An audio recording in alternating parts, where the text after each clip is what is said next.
저는 개인적으로 시편 23편을 참 좋아합니다. 우리 성도님들도 매주일 예배 때마다 같이 합독을 하는 이 시편 23편, 나그네의 일생을 담은 노래다, 그렇게 보시면 되겠습니다.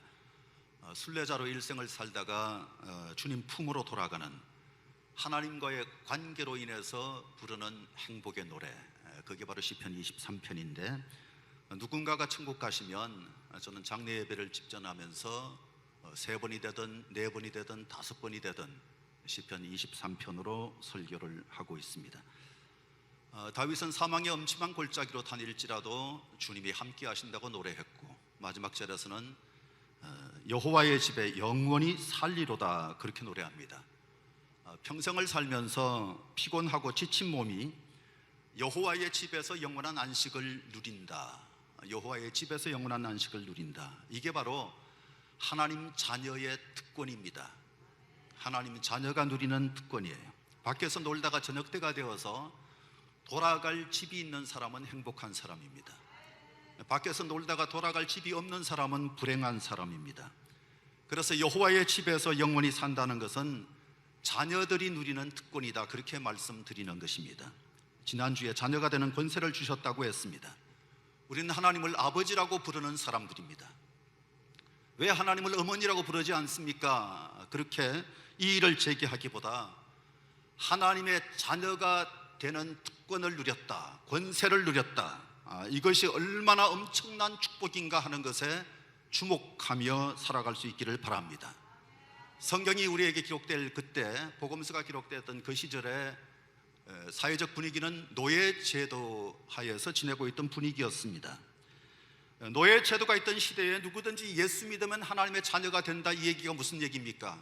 황제도 똑같이 믿으면 하나님의 자녀고, 노예도 믿으면 똑같이 하나님의 자녀가 된다는 것입니다. 가난하고 못 배우고 차별받는 사람들도 예수 믿으면 다 하나님의 자녀가 되는 것. 유대인이나 헬라인이나 지혜 있는 자나 야만이나 주인이나 노예나 남자나 여자나 다 똑같습니다. 모두 예수 믿으면 함께 형제 되는 겁니다. 형제 자매라고 하는 이 말은 평등성과 공동체성을 완벽하게 구현하는 표현이라고 보시면 되겠습니다. 그런데 이 하나님의 자녀가 되는 권세를 주신다는 표현도 굉장히 충격적이지만, 그 다음 절에 나오는 14절 말씀, 14절 말씀은 훨씬 더 충격적인 말씀이에요. 14절, 말씀이 육신이 되어 우리 가운데 거하심에, 이게 얼마나 엄청난 선언인지 몰라요. 기독교가 지닌 가장 비이성적인 우주 최대의 사건, 가장 비이성적인 우주 최대의 사건이에요. 우주의 프린시플, 법이, 원리가 로고스라고 그랬습니다. 온 우주 다 다스리는 그 원리, 그 법이 사람이 됐다, 육신이 됐다, 영이신 하나님이 고깃덩어리인 인간이 되셨다, 그런 어마어마한 표현을 하고 있는 거거든요. 인간의 몸을 살짝 빌렸다는 뜻이 아닙니다.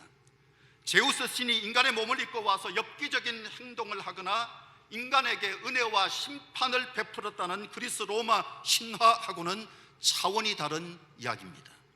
세계 곳곳에서 신이 인간으로 변장하고 나타난다는 신화는 있기는 하지만, 다 신은 신 그대로 있고 그저 인간을 도구 삼은 것들 뿐입니다.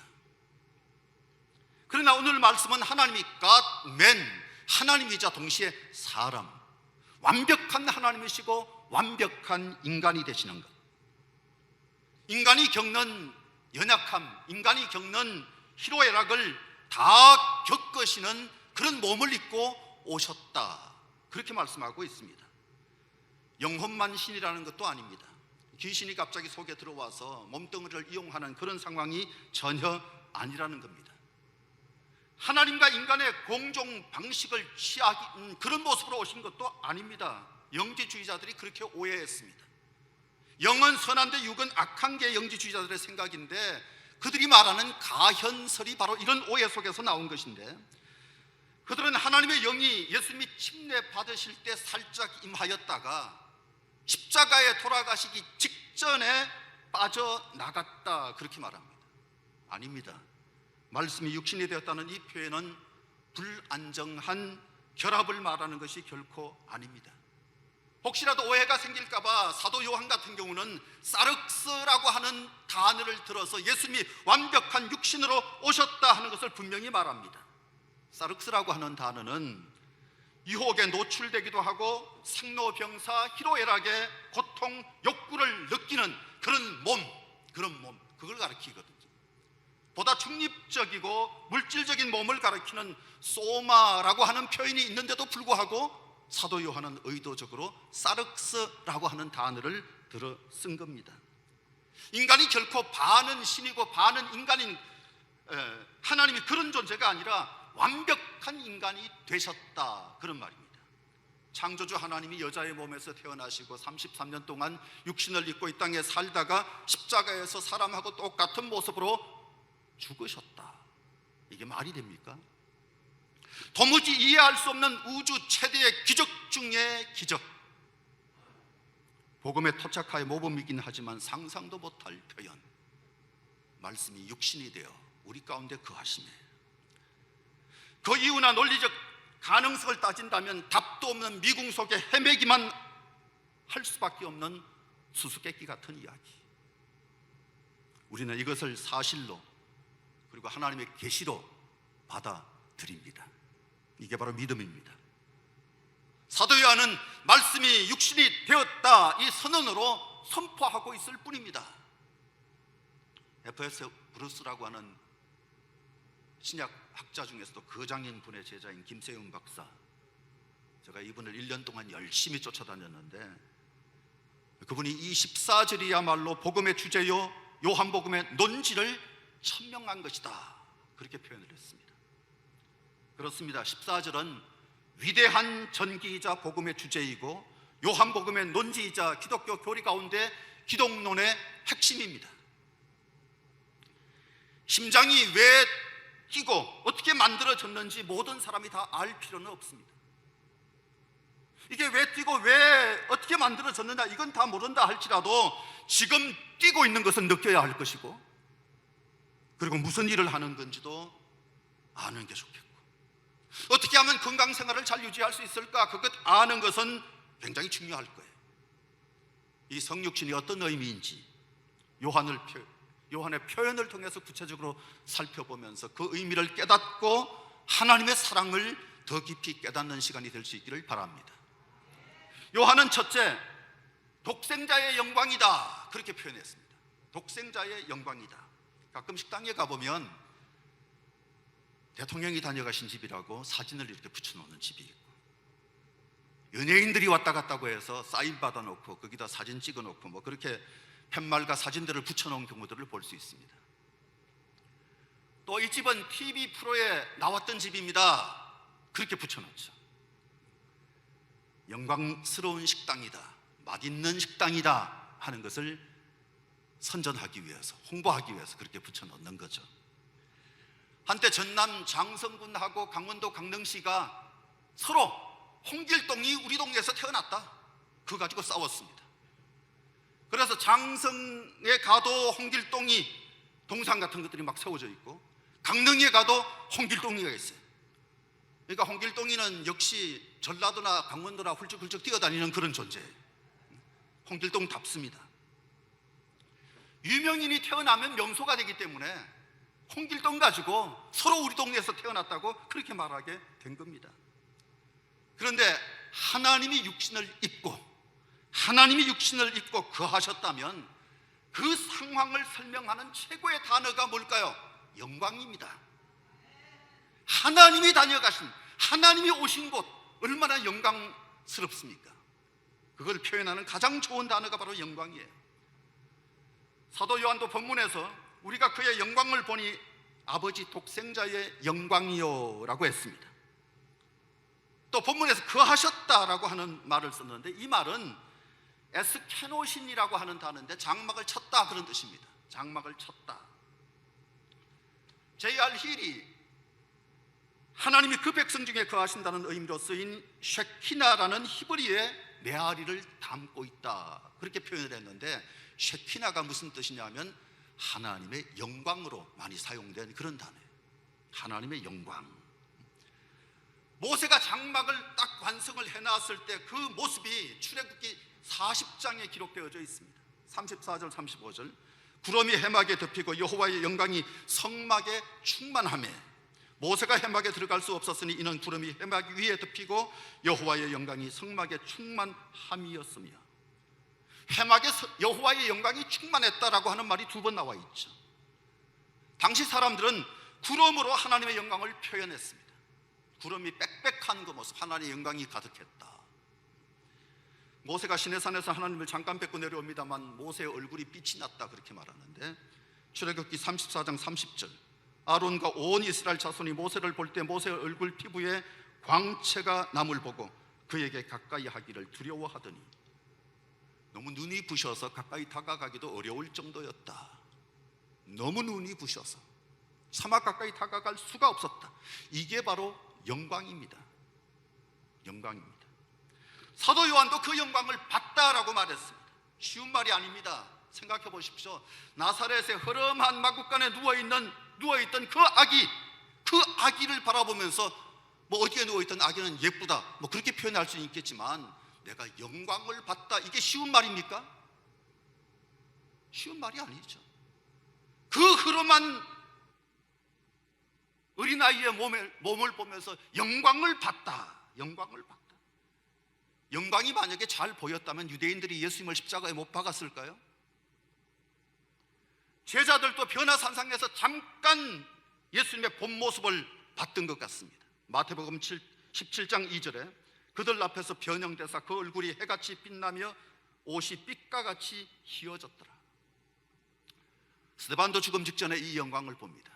사도행전 7장 55절 스데반이 성령 충만하여 하늘을 우러러 주목하여 하나님의 영광과 및 예수께서 하나님 우편에 서신 것을 보고, 아마 스데반은 이 영안이 열렸던 모양이에요. 영안이 열렸어요. 주관적인 사건입니다. 스데반은 하나님의 영광을 보지만 다른 사람들은 못 봐요. 그래서 영안이 열리는 게 중요해요. 우리의 영안이 열릴 수 있기를 바랍니다. 한 번 본 사람은 그 은혜로 평생을 살아요. 그래서 한 번 보기만 하면 그 은혜로 평생을 사는 어마어마한 거예요. 그리고 성경은 하나님이 우리 가운데 거하심에 우리와 동거한다, 우리와 함께 거한다, 동거한다. 아무랑 누구랑 그냥 잘 알지도 못하는데 동거합니까? 그건 아니죠. 가족이 되신다는 거예요. 다시 말하면 우리 인간이 그만큼 영광스러운 존재가 된다는 뜻이에요. 할렐루야. 우리가 그만큼 영광스러운 존재가 되는 거예요. 멸망할 수밖에 없던 우리가 신성해지는 거예요. 거룩해지는 거예요. 지성소나 성전이 거룩한 이유가 뭡니까? 하나님의 임재가 있기 때문입니다. 이 임재를 가리켜서 우리는 은혜라고 말합니다. 은혜. 우리 능력이 아닙니다. 성막이나 성전, 사실상 이 대리석으로 치장을 하고 또 금치장을 한다 할지라도 이방 신전들에 비하면 별거 아닙니다. 별것 아니었습니다. 피라미드 보신 분 계실는지 모르지만 대단하죠. 또 고대 바벨론의 신전들이었던 지구라트도 어마어마합니다. 위용이 대단합니다. 그러나 저것들을 거룩한 곳이라고 말하지 않습니다. 왜? 하나님이 없으니까. 그곳에 하나님이 없기 때문에. 이스라엘은 솔로몬 성전보다도 오히려 광야의 장막, 그게 더 거룩하게 느껴졌습니다. 광야의 장막을 더 거룩하게 생각했어요. 광야에서 방랑하고 있을 때의 예배처, 천으로 덮이고 금도금하고 바닥은 모래바닥, 그리고 날마다 움직여야 하지만 하나님이 거하시는 거룩한 곳, 그 고통스러울 때 하나님의 임재를 느꼈던 것이 잊을 수가 없는 것이었기 때문에 장막이 훨씬 더 거룩하게 생각됐던 거예요. 고린도전서 3장 16절에 보면 너희는 너희가 하나님의 성전인 것과 하나님의 성령이 너희 안에 계시는 것을 알지 못하느냐. 바울은 우리 몸이 성전이라고 말합니다. 교회 공동체가 하나님의 성전이다. 예루살렘 성전은 지금 통곡의 벽밖에 남아있지 않습니다. 저 예루살렘 성전이나 또는 에베소의 아데미 신전은 세계 7대 불가 사이에 해당할 정도로 웅장하지만 이런 것들을 가르치는 것이 아니라 우리의 몸이 성전이다. 바울이 그렇게 말하고 있어요. 우리의 몸을 성전으로. 왜? 우리의 몸에 하나님의 임재가 있으니까. 우리 몸에 하나님의 임재가 있으니까. 고린도 교회 비록 험한 상점의 한켠에 모여서 예배드렸지만 어느 성전보다도 거룩한 곳, 어느 신전과도 비교할 수 없는 곳, 하나님의 임재가 있는 곳이었기 때문에 그렇게 표현합니다. 요한이 보기에 말씀이 육신이 된 것은 영광이었습니다. 그것도 독생자의 영광입니다. 김세현 박사는 여기서 독생자는 하나밖에 없는 아들이다, 상속자다, 그런 의미라고 했어요. 상속자. 그러니까 성육신은 하나님의 아들, 어마어마한 우주를 창조하신 하나님의 상속자가 우리와 하나 되는 엄청난 영광이에요. 성육신은 엄청난 영광이에요. 둘째, 사도 요한은 충만한 은혜라고 표현합니다. 충만한 은혜. 사람들은 끊임없이 정말 하나님이 우리를 사랑하신다면 증거를 보여주십시오, 그거 요구해요. 정말로 우리를 사랑하신다면 뭔가 증거를 좀 보여주십시오, 그러는데 하나님의 답변 중에 어뜸이 바로 성육신이에요. 하나님 답변 중에 어뜸이에요. 하나님 편에서는 성육신이지만 인간 편에서는 임마누엘입니다. 최고의 사랑, 최고의 은혜입니다. 여러분, 은혜가 뭡니까? 조건 없이 베푸는 호의입니다. 무제한 거부할 수 없이 주는 영원한 사랑입니다. 레온 모리스라고 하는 신학자가 은혜를 기쁨의 원인이라고 그랬습니다. 기쁨의 원인, 지극히 호감스러운 것이다, 그렇게 표현했는데 이게 바로 사랑이기도 합니다. 사랑이기도 해요. 사랑이 뭡니까? 함께 하는 겁니다. 사랑은 함께 하는 거예요. 그리고 입장이 같은 겁니다. 하나님이 사람의 몸을 입고 이 땅에 오셨다, 우리하고 입장이 같아지신 거예요. 우리하고 눈높이를 맞춰주신 거예요. 이게 얼마나 큰 축복인지 몰라요. 하와이 군도 몰카이 섬에 있는 나병 환자들을 열심히 섬겼던 다미엔 신부, 나병 환자들로부터 처음에 환영받지 못합니다. 아무리 정성을 쏟아도 거리감을 좁힐 수가 없었습니다. 사람들 생각에, 나병 환자들 생각에 당신은 건강하잖아, 그런 생각이 있기 때문에 가까워질 수가 없는 거예요. 답답하고 안타까운 마음에 다미엔 신부는 하나님께 기도하기를, 하나님, 저에게 나병을 주옵소서, 저에게 나병을 주옵소서. 그래서 응답받고 나병 환자가 됐습니다. 첫 설교를 하는데 시작부터 설교가 다릅니다. 형제 자매 여러분, 그렇게 시작합니다. 지금까지는 계속해서 그들을 위하는 자였지만 이제는 다미엔 신부가 그들이 됐습니다. 그들과 똑같은 처지가 된 거예요. 나도 여러분과 똑같은 나병 환자입니다. 내가 여러분들을 사랑하듯 하나님이 당신들을 사랑하십니다. 나병 환자들이 비로소 마음의 문을 엽니다. 다미엔 신부는 결국 사랑을 많이 베풀 수 있는 기회를 얻고 환자들로부터 나병 환자의 아버지라고 하는 칭송을 받는 사랑의 사도가 됐습니다. 하나님과 인간의 문제가 커뮤니케이션의 문제라고 생각합니다. 커뮤니케이션의 문제. 하나님은 전능하신 분이에요. 근데 우리는 한계가 있잖아요. 하나님은 하나님 나름대로의 계획대로 이렇게 움직이기 원하는데 사람들은 한계 속에 있다 보니까 답답한 거예요. 한계 속에서 답답해요. 조급해요. 그러면서 갈등하고 하나님을 원망합니다. 그런데 하나님이 인간이 되셨어요. 초월하신 하나님이, 내재하신 하나님이 되신 거예요. 한계 속에서 고통스러워하는 사람들을 건져내기 위해서, 구원하기 위해서 친히 사람의 몸을 입고 오신 거예요. 이제는 원망할 이유가 없어졌습니다. 그 하나님과 함께 문제를 풀면 되는 거예요. 이제 인간의 문제는 하나님의 문제가 됩니다. 성육신으로 인해 하나님이 우리를 얼마나 사랑하시는지 우리가 꼭 알 수 있기를 바랍니다. 하나님은 가장 소중한 것을 내려놓으신 분이십니다. 자기에게 있는 모든 특권 다 내려놓습니다. 다 내려놔요. 비참한 인간이 되고 심지어 자기 목숨마저 내놓습니다.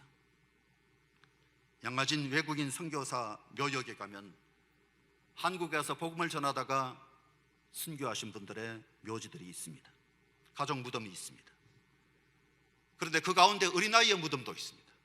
어린아이들의 무덤도 있어요.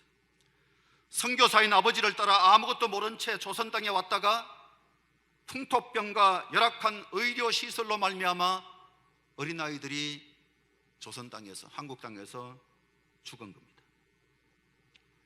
그때 선교사들이 느꼈던 마음을 생각하면 하나님 마음을 좀 이해하실 수 있을까요? 성육신은 하나님이 인간이 되는 방식으로 문제 해결할 수밖에 없을 정도로 악에 대한 절박감 때문에 하나님이 행하신 조치입니다. 선교사처럼 오셨습니다. 어떤 아버지가 자식을 한강으로 밀어넣고 있다면 죽일 놈이죠. 십자가에 못 박혀 죽을 것을 뻔히 알고도 하나님이 독생자를 이 땅에 보내십니다.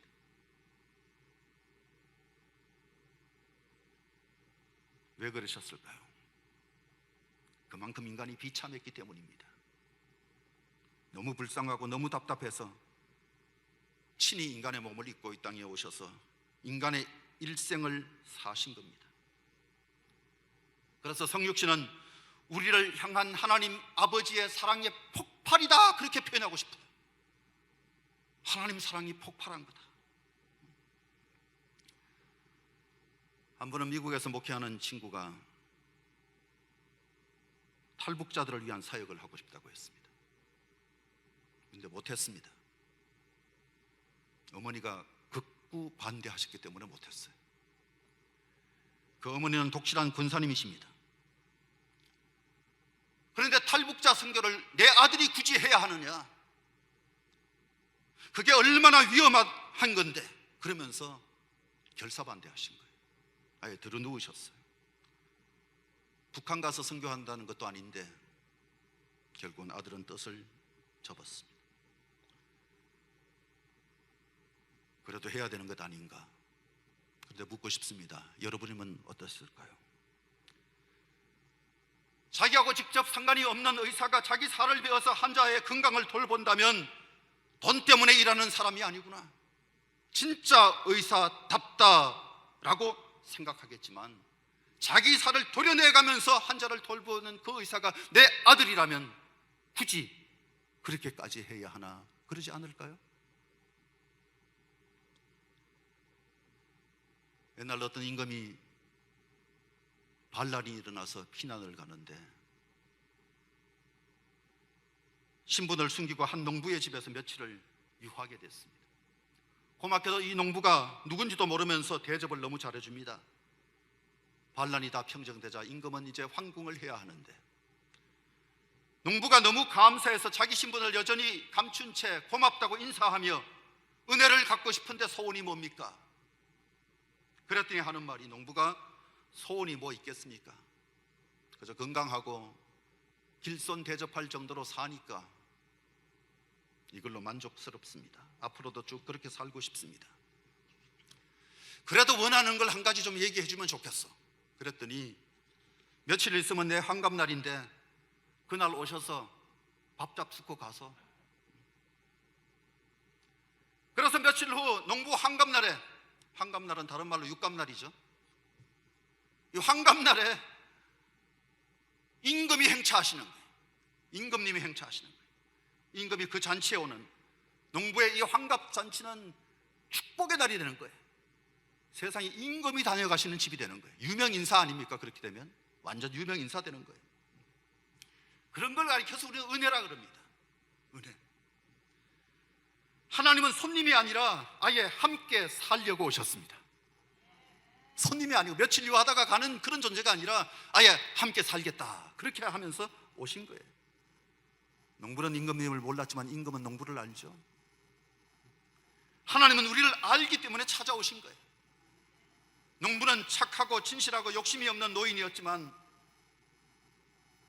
우리는 혹시 욕심쟁이, 고집쟁이, 교만하고 방탕하고 뭐 그렇게 사는 것은 아닌지, 그런데도 불구하고 우리를 알며 우리와 함께 살겠다고 찾아오신 하나님, 인간의 몸을 입고 같이 살리라고 생각하면서 오신 그 하나님의 성육신은 은혜라고 하는 말로 표현할 수밖에 없어요.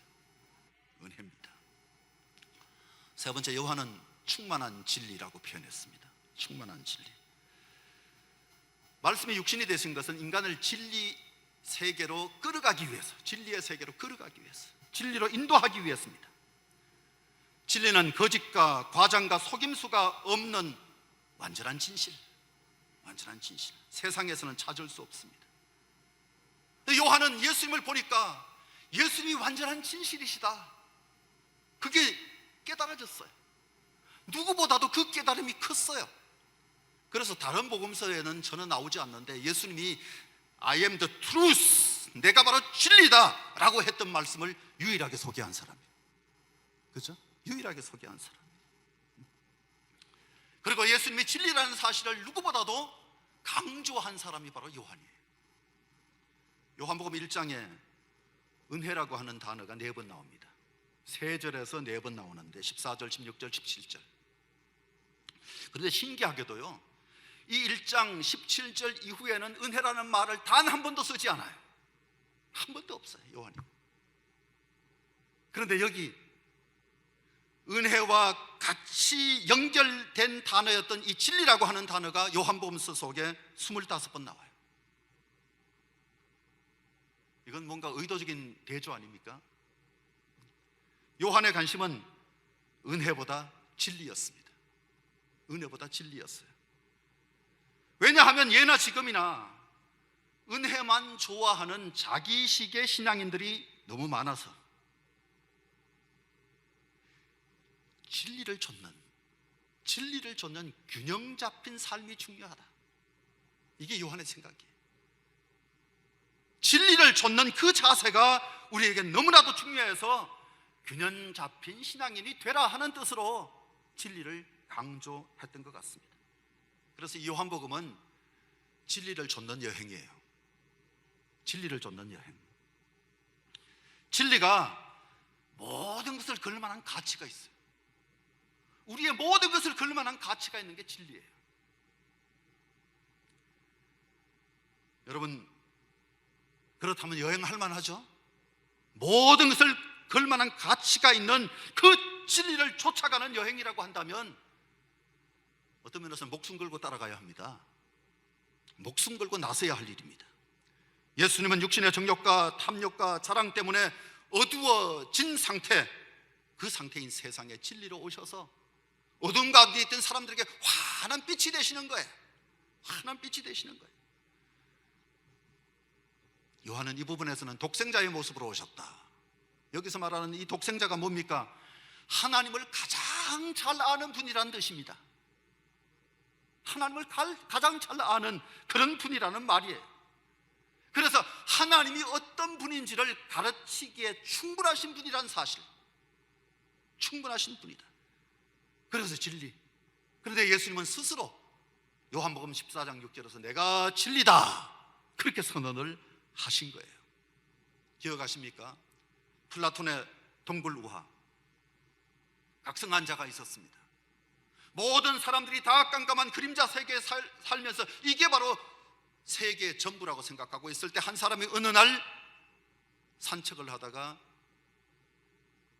빛이 들어오는 동굴 앞에 머무르게 돼서 바깥으로 나갔다가 빛을 보고 한동안 눈을 뜨지 못하고 눈이 부신 채 있다가 바깥의 세상에 이런 세상이 있었구나 하는 사실을 깨닫게 됩니다.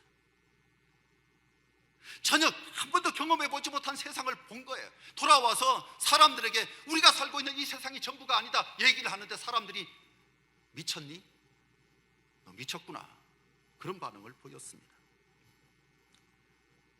요한복음의 예수님의 말씀이 바로 그런 투입니다. 빛을 보지 못하는 사람들을 향해서 답답함이 있고 빛을 본 자들은 놀라운 특권을 누리게 될 것이라고 하는, 놀라운 축복을 누리게 될 것이라고 하는 명쾌함, 담대함이 있어요. 말씀이 육신이 되었기에 이제 우리는 거꾸로 육신이 말씀이 되어야 합니다. 우리의 육신이 말씀이 되도록 해야 합니다. 기대 목표를 바꿔야 합니다. 우리의 목표는 하나님, 신처럼 되는 겁니다. 갑자기 너무 나가신 거 아닌가? 신처럼 되라니. 10장 34절 35절에 보시면 예수께서 이르시되 너희 율법에 기록된 바 내가 너희를 신이라 하였노라 하지 아니하였느냐. 성경은 폐하지 못하나니 하나님의 말씀을 받은 사람들을 신이라 하셨거든. 그래서 신들렸다 하는 얘기가 있나 봐요. 참 감사한 것은 예수님께서 우리를 친구라고 부르십니다. 15장 15절 이제부터는 너희를 종이라 하지 아니하리니 종은 주인이 하는 것을 알지 못함이라. 너희를 친구라 하였노니 내가 내 아버지께 들은 것을 다 너희에게 알게 하였음이라. 목표가 고상해야 합니다. 요즘도 나오는지 모르지만 과거에 초등학교 4학년 책에 나오는 얘기인데 하나님께서 닭하고 개하고 돼지를 좋은 일 하라고 이 세상에 보내셨답니다. 그런데 셋 다 죽어서 이제 하나님 앞에 가게 되는데 하나님이 묻습니다. 각자에게 묻는데 뭐 하다가 왔니? 뭘 했니? 하고 묻는데 닭은 저는 늘 주인에게 시간을 알려줬습니다. 매일 새벽 하루도 빠지지 아니하고 꼭 끼어 하고 일어나 이제 일하라고 시간을 알려줬습니다. 하나님이 착하구나, 잘했구나 그러면서 벼슬을 달아줬답니다. 그 다음 개는 대답하는데 예, 저는 늘 주인을 사랑해서 주인에게 잘 순종하고 주인 집을 잘 지켰습니다. 그랬더니 너도 참 착하구나 그러면서 다리를 하나 붙여줬답니다. 원래 개는 다리가 3개. 그래서 오줌 넣을 때 보면 한쪽 다리 듭니다. 원래 3개 있기 때문에 자꾸 드는 게 아닌가. 마지막으로 돼지가 말합니다.